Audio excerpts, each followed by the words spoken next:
She checked too well. I knew something was wrong the moment she texted, "Don't worry, I'll check on him." It was too casual, too rehearsed. She was my best friend. He was my husband, and I was out of town for work, 3 cities away, believing that trust was a structure that didn't decay in absence. But absence exposes. It doesn't protect. The first red flag wasn't a message, it was silence. He stopped calling at night. His replies became delayed, polite, hollow. The kind of distance that doesn't make sound but leaves an echo. And her updates, those cheerful little check-ins, started to feel curated. "Yeah, he's fine, don't worry, he misses you." Misses me? Past tense disguised as present comfort. I replayed those messages until they sounded like lies. The first crack appeared on a video call. He answered too quickly, his background too clean. Candles, not ours. Soft lighting. A woman's touch I didn't recognize. He said he'd been trying to make the house feel warmer. But warmth is something you can't fake when you're already cold. I told myself I was imagining it, because it was easier than admitting what my body already knew. When I came home early that night, the city felt slower. Even the taxi seemed reluctant to arrive. The key turned too smoothly in the lock, as if the door itself was complicit. Laughter. Her laugh. That same unguarded sound I once trusted. It echoed from the living room, paired with his. A duet of betrayal. It ended the moment I knocked. The silence that followed was the sound of guilt finding a place to hide. They looked surprised when they saw me. He stood too quickly. She smiled too late. The wine glasses still wet. "You're home early," she said. "I missed my flight," I replied. Her hand twitched toward her phone. His eyes went to the floor. Small tells. But I collected them all. Every detail was evidence. I said nothing else that night. Silence is the most efficient interrogation method. For weeks, I behaved as if nothing happened, played my part, laughed at his jokes, responded to her messages.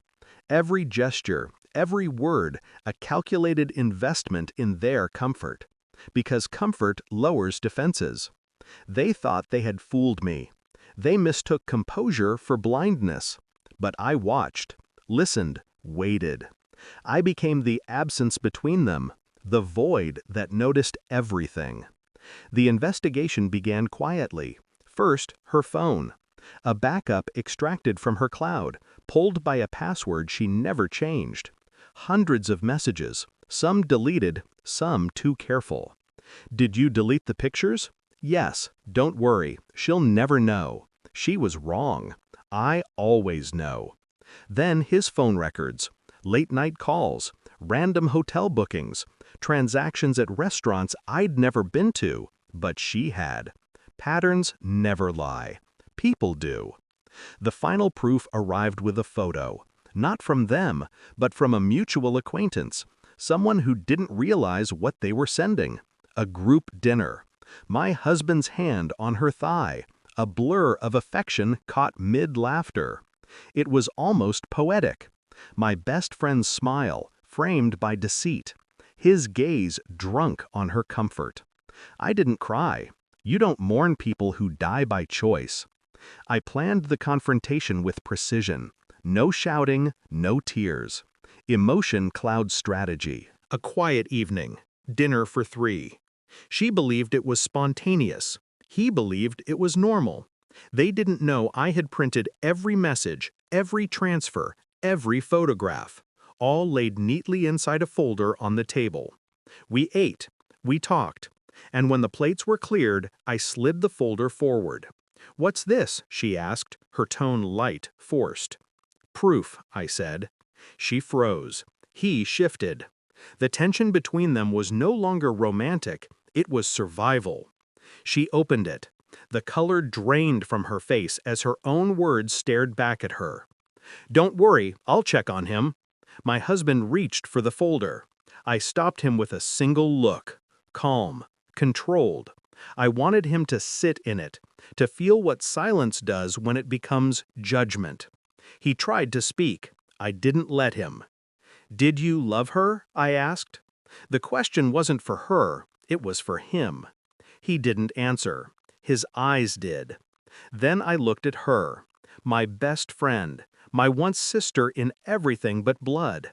"You were supposed to protect me," her voice cracked. "It just happened." "No," I said quietly. "You made it happen. Every time you said you'd check on him, you built the lie a little higher." I stood.